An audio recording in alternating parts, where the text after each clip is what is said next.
Post-Colonial Space. I'm Masood Raja, and in this lecture I will continue our conversation about Paulo Freire's Pedagogy of the Oppressed. Now, if you have followed these lectures chronologically, I had ended my conversation in the previous video on page 49. And until then, we have already gone through the dichotomous existence of the oppressed and the oppressor. What would it take to develop a pedagogy of the oppressed, and more importantly, that it must come from the oppressed, right? And in the last paragraph that I discussed, I will go through the last few lines before I move on to the new one, where he suggests that it is a radical posture. What is a radical posture? Solidarity requires that one enter into the situation of those with whom one is solidary, right? And that is a radical posture, that we cannot work in solidarity with others from a detached position. We must enter the space where they live. And that is why it is a radical posture, and there is a whole section on radicality itself that I will talk about later. If what characterizes the oppressed is their subordination to the consciousness of the master, as Hegel affirms, true solidarity with the oppressed means fighting at their side to transform the objective reality which has made them these beings for another. So there are two important concepts here: objective reality and beings for another. Beings for another obviously is coming from Hegel, right? From his explanation of master-slave narrative, in which the master holds all the cards, is probably an autonomous being, whereas the slave, because his or her labor is instrumentalized, is being for the use of another. So being for another. And the objective reality, the concept of objective reality is really interesting, because objective reality is the reality as it exists, as we understand it in its totality, knowing that it's constructed by systems of power, right? And our understanding of objective reality as it is crucial, because what he's trying to forestall is the understanding of reality subjectively, because that's where ideology comes in, right? And there's a whole discussion of objectivity and subjectivity. But if we only understand the reality subjectively, then we are only understanding it from our own ideological position. That means that if I am part of the oppressed, and as Freire has already discussed, that one aspect of an oppressive relationship is that the oppressed internalize the system in which they exist, then if we are looking at it subjectively, we are still looking at it from the point of view of our oppressors, right? It's a very subtle reworking of Marxian concept of ideology. And from there, then, he moves on to the discussion of subjectivity and objectivity, and that is what I hope to touch upon in today's lecture. Hope you are enjoying these lectures and co-learning with me in these. If you have any questions, you can always post them.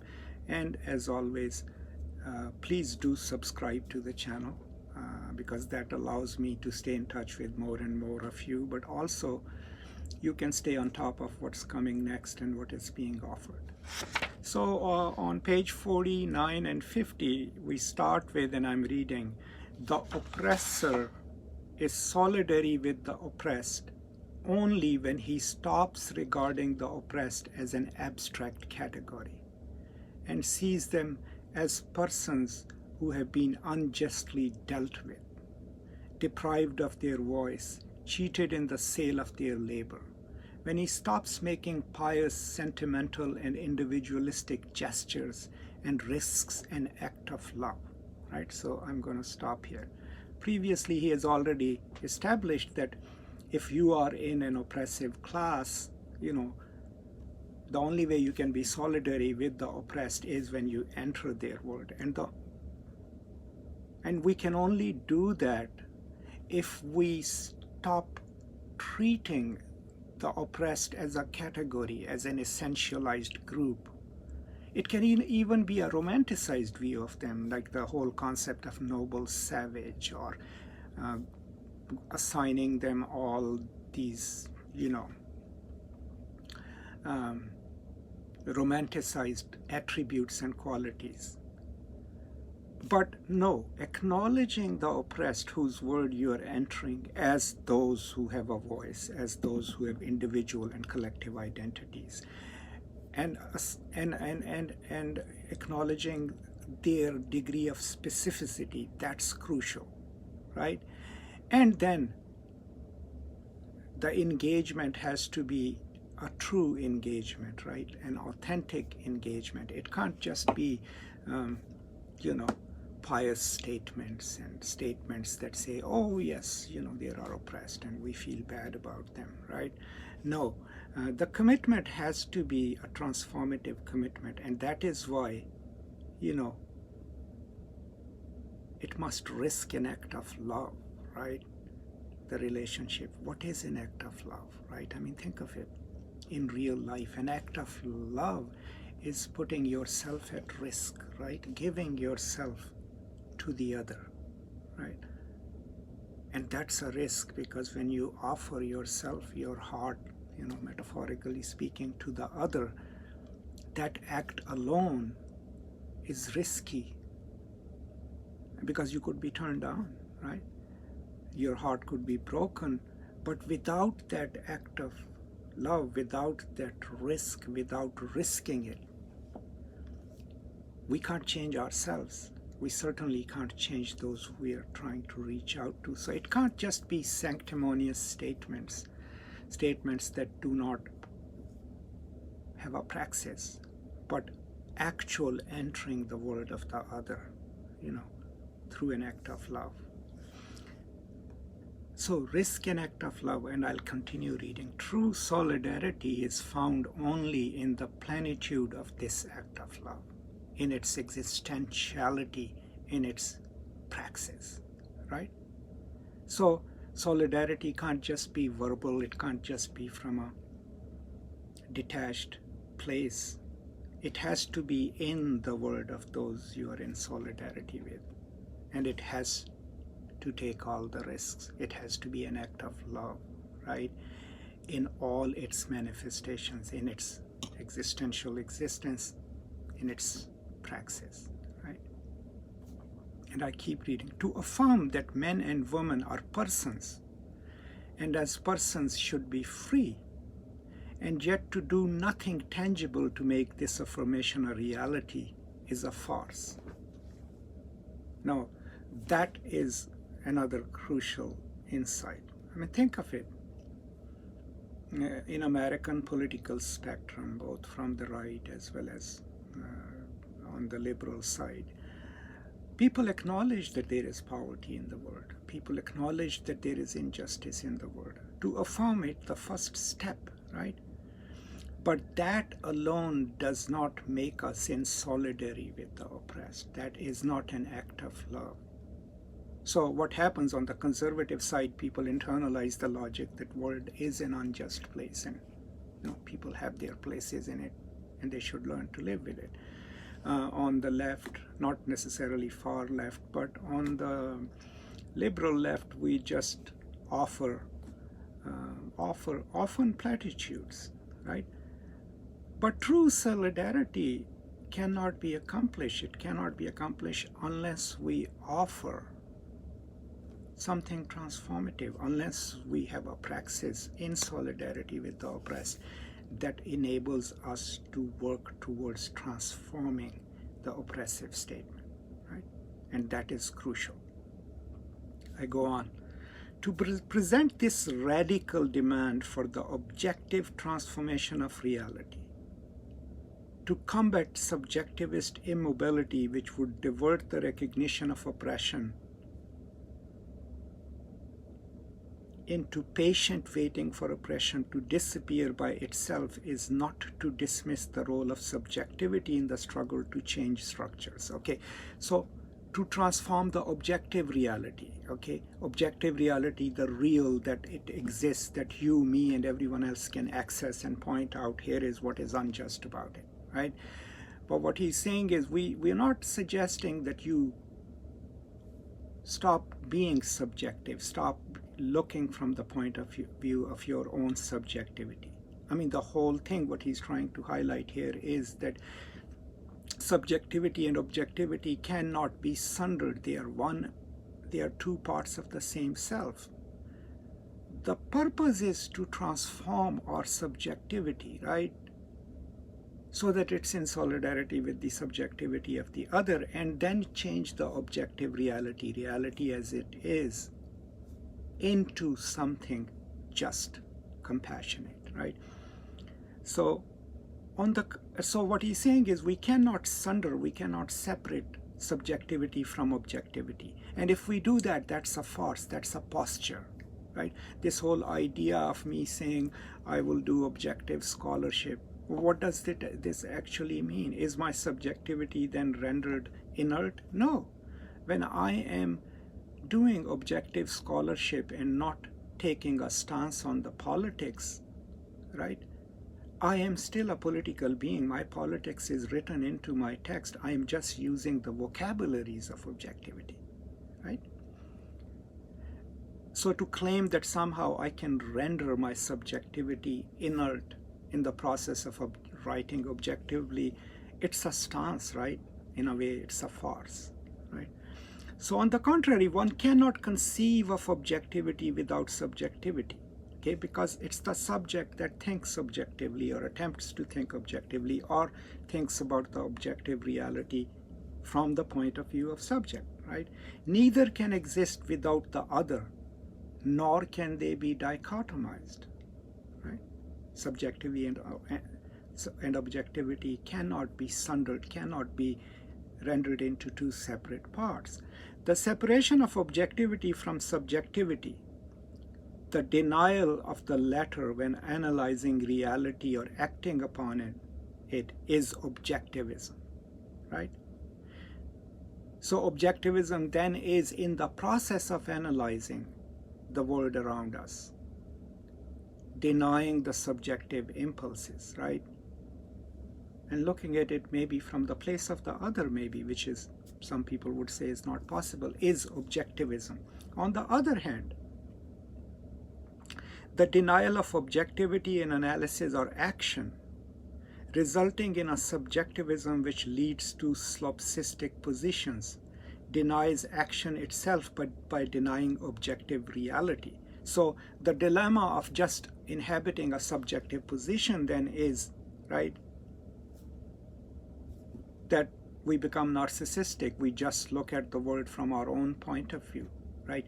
And that has no room.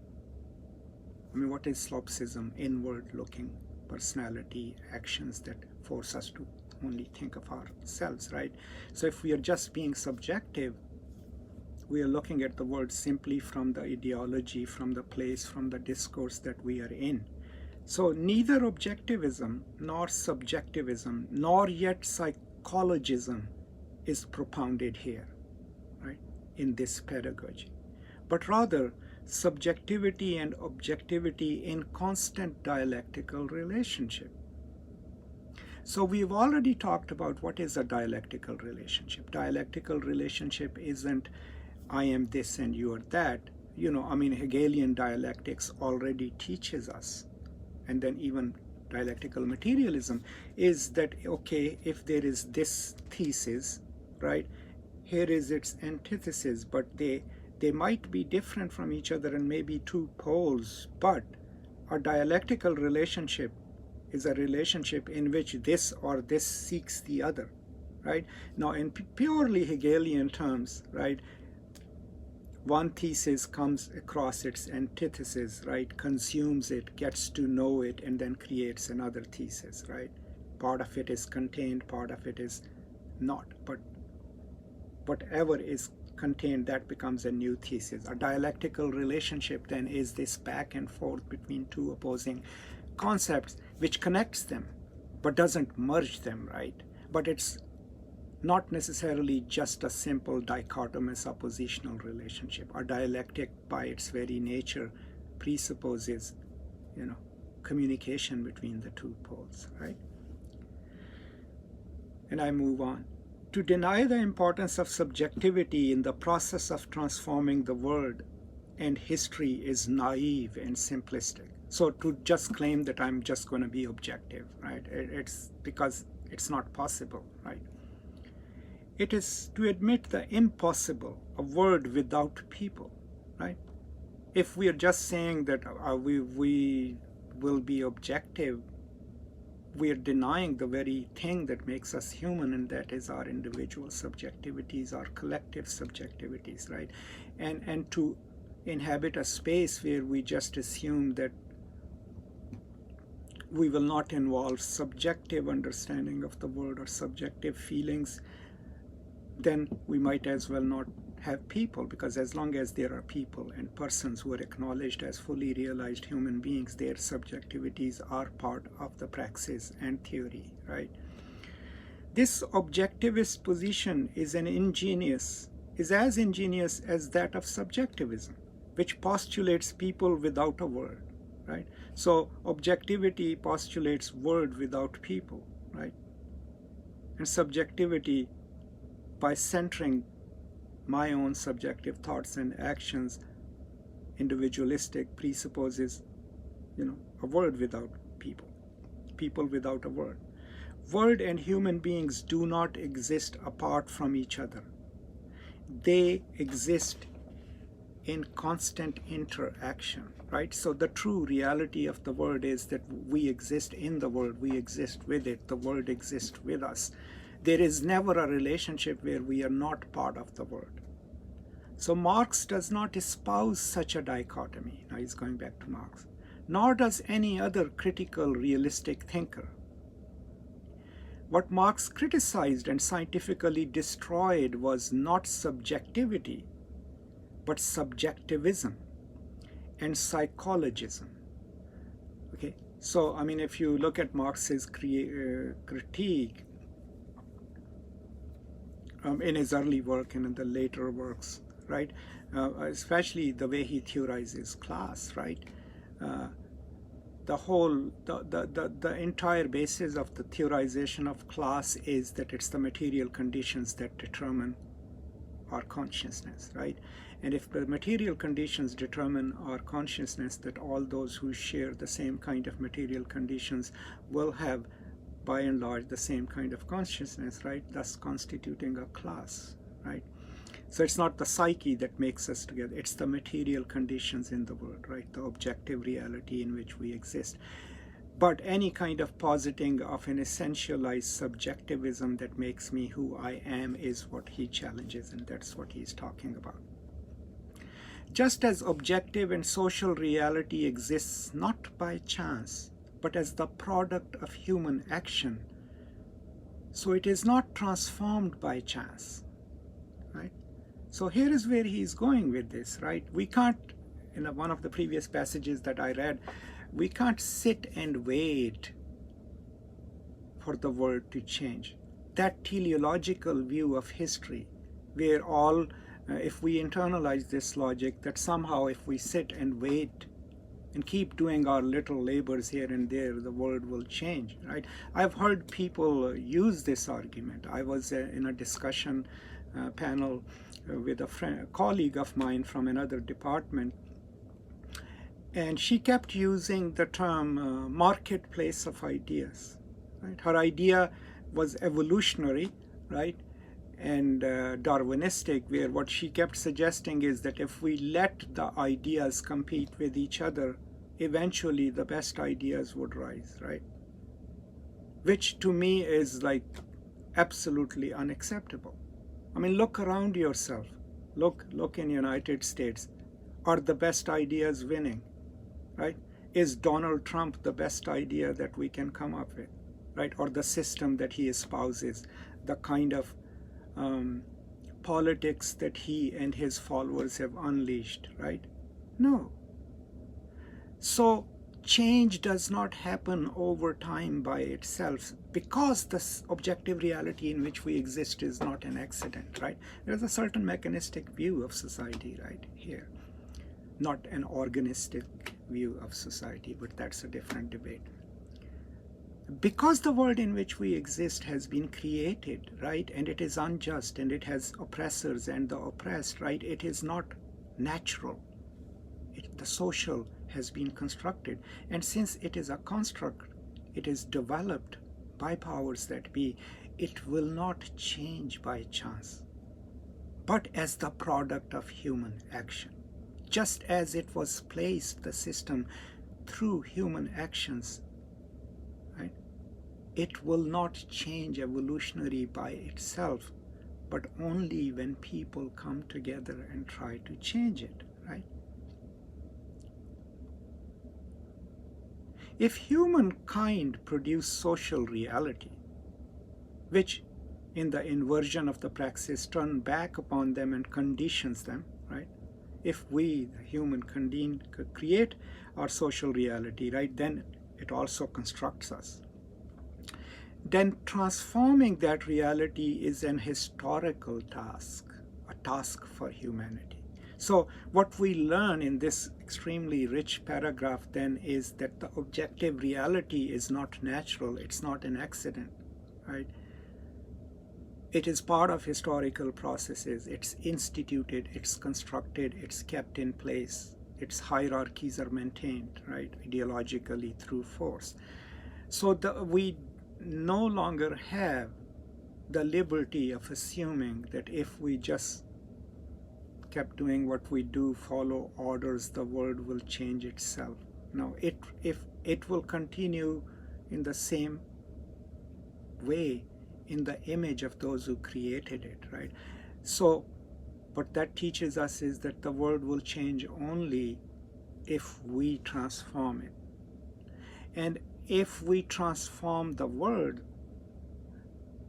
then it will give us different kinds of subjectivities. That's very crucial to understand.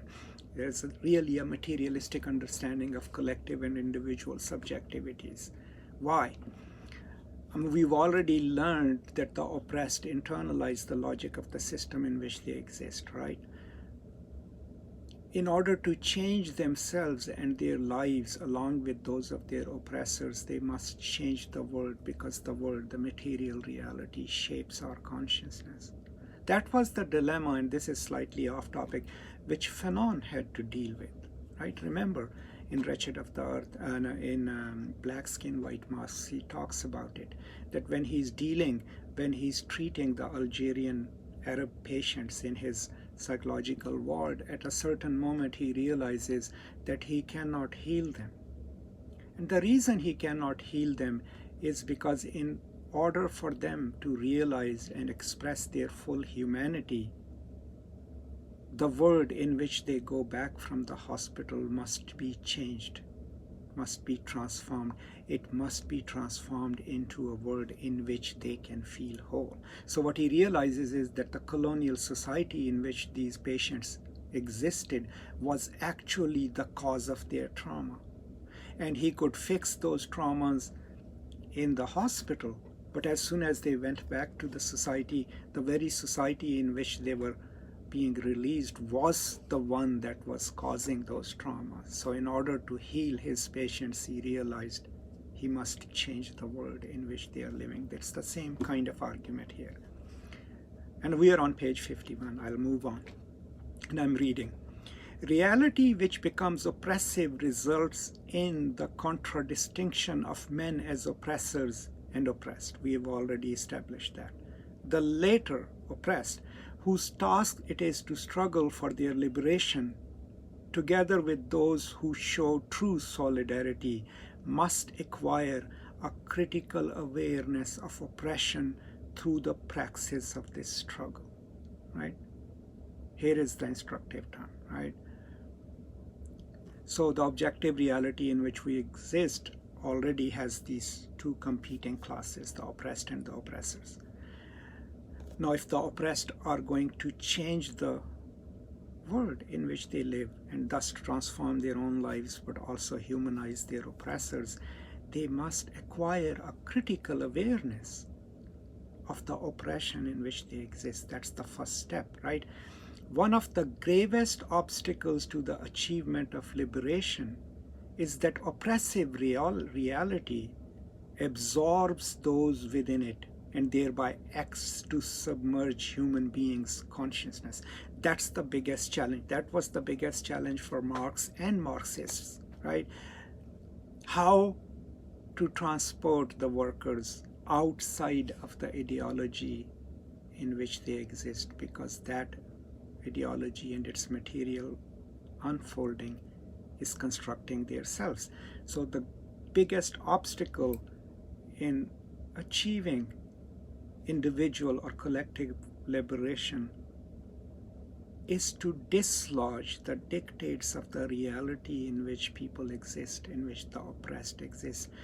So what we are learning is that we cannot change things unless the material reality, the objective reality that shapes our consciousness is transformed. And acknowledging that is the first step. That is why it's not going to happen through an accident. You don't sit one day and step outside of that reality that shapes you. That's the significance of pedagogy, right? That's where he's taking us, right? Functionally, oppression is domesticating. To no longer be prey to its force, one must emerge from it and turn upon it.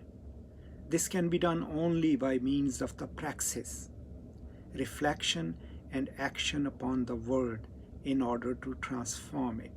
I'm going to stop here today, right? So, oppression being domesticating, what does it mean? That it shapes us into submissive beings. Not just beings who are submissive and take orders, but beings who acknowledge and accept the assigned role that they have, either through brute force, or if you want to come through Antonio Gramsci, through hegemony, through connecting our interest with our oppressors. But either way, an oppressive system forces us into a controlled individual and collective subjectivity, into certain learned performances and behaviors within it, right? And to escape it, to undo the project of oppressive power, right, has to be a transformative act of liberation, has to be an act that undoes the logic, the power of the system in which we exist, if we first learn what the system is, right? And that, he says, can only be done by means of praxis, right? And praxis, for pretty much all the Marxists, but also for Freire, is a combination of reflection and action. Theory and practice coming together become praxis. Praxis is not just, attacking the Bastille. It is also based in thought processes, reflection, right? So the way to develop this praxis of liberation then is to have the reflective identity that thinks the system through, and then be capable of actually, challenging the system itself. A combination of the two is what is praxis, and that praxis is absolutely necessary to change the system. Why do we want to change the system? Because it is unjust. What does it do? Because it is unjust, it fixes us into subjectivities, into submissiveness, into the kind of identities which internalize the logic of the power structures in which we exist. Task of the pedagogy then is to make us aware of that oppression, to then enable us to think through it as the oppressed, and then challenge it through praxis in order to transform it, right? Because unless we transform the unjust system, unjust objective reality itself, we cannot transform itself because it shapes us, right? So these are some of my thoughts on chapter 1. Still we are still on page 51. I think it's going to end up being a very long series of lectures, but I think it's worth it. So I'm going to stop here. If you have any questions, any concerns, please post them in the comments below, and or send them my way through email or text messages, whatever is easier for you. I am really grateful to all of you that you pay attention to, this work that I do. I have no, what do you call it, doubts about my place in the world, right? I know I'm an obscure scholar, on the margins of mainstream, whatever you want to call it, institutional power, or where I work also. But my purpose always is to share with you whatever little I know and learn from you in the process, right? And the only way I can learn from you is, if you comment and ask some questions and share your ideas. Okay, thank you so much. As always, please do subscribe, and I hope you're all staying safe. I will come back with the next reading in this series, and until then, thank you so much, and peace and love.